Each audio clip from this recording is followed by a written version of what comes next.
A massive tribute is planned in downtown Vancouver later today to honor one of the most well-respected figures in hockey. The city and the Vancouver Canucks are teaming up to pay their respects to the late Pat Quinn. Greg Harper joining us live from Rogers Arena this morning with more. Greg. Good morning, Kyle, and it is fitting that this would take place here today on St. Patrick's Day as both the city and the Canucks honor the big Irishman.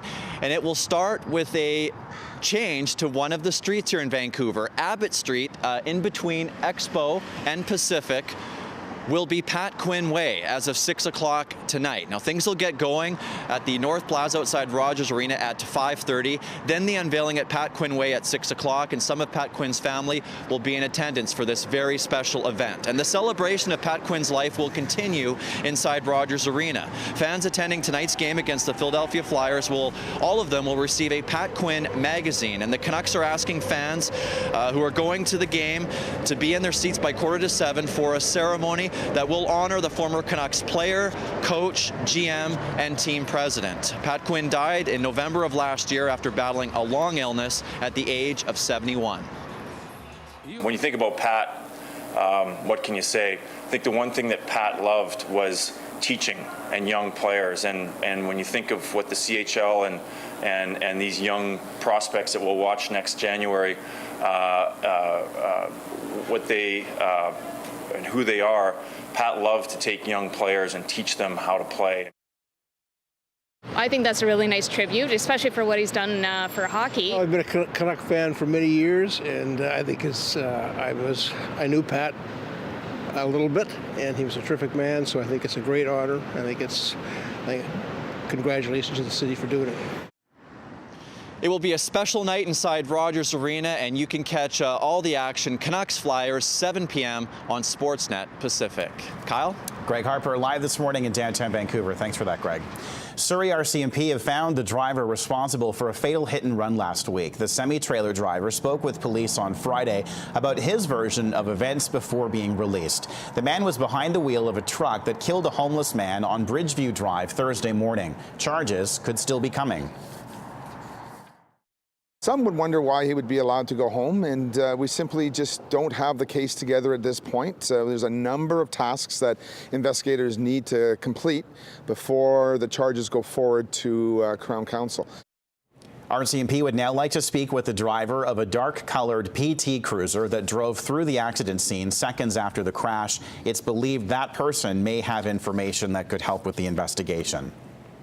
A jury has heard the couple accused of plotting to attack the BC legislature on Canada Day suspected they were being set up by the RCMP. This police video was taken the day before the planned attack.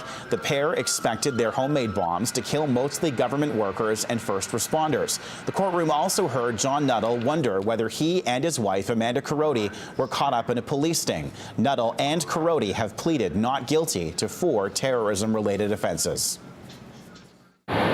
More than the whole world and everything in it to me. What you want to do is something that most brothers won't even do it, you know? So if only there was more brothers like you, or sisters. A Surrey elementary school will be holding a second vaccination clinic as it deals with a hepatitis A outbreak. The first round of vaccinations drew a strong turnout yesterday at Northridge Elementary School. Both parents and students got immunized. So far, the Fraser Health Authority has managed to contact 75% of the school's parents. You catch head lice at school, not hepatitis A. I'm sorry, but this is disgusting. My children I don't even want him coming back to school until it's properly cleaned. The second clinic will happen next Monday, catering to families who were away during March break. A major retailer has been banned from importing fish to its stores across the country. The Canadian Food Inspection Agency has suspended Costco's importing license. The agency made the decision after finding Costco in violation of federal fish inspection regulations. The company says the issue stems from tuna imported from Europe without proper inspection. The CFIA says Costco won't be able to import fish until it improves food safety controls. A happy update on a neglected dog we told you about last month. Willow, the Siberian Husky mix, has gone home to its new adoptive family. The dog has been successfully nursed back to health after being found in pretty rough condition in Maple Ridge. Willow was severely emaciated with gravel found in her stomach. The SPCA has located the dog's former owner, who is now facing animal cruelty charges. Well, millions of people around the world are embracing their inner Irish today. It's St. Patrick's Day as we celebrate the patron saint of Ireland. Here's a live look from Dublin, Ireland this morning, the hub of the world celebrations happening right now. Hundreds of thousands of people have filled the streets of Dublin for the annual parade that's currently underway. It's the culmination of a 4-day festival featuring music and dance, pub crawls, and also cultural tours.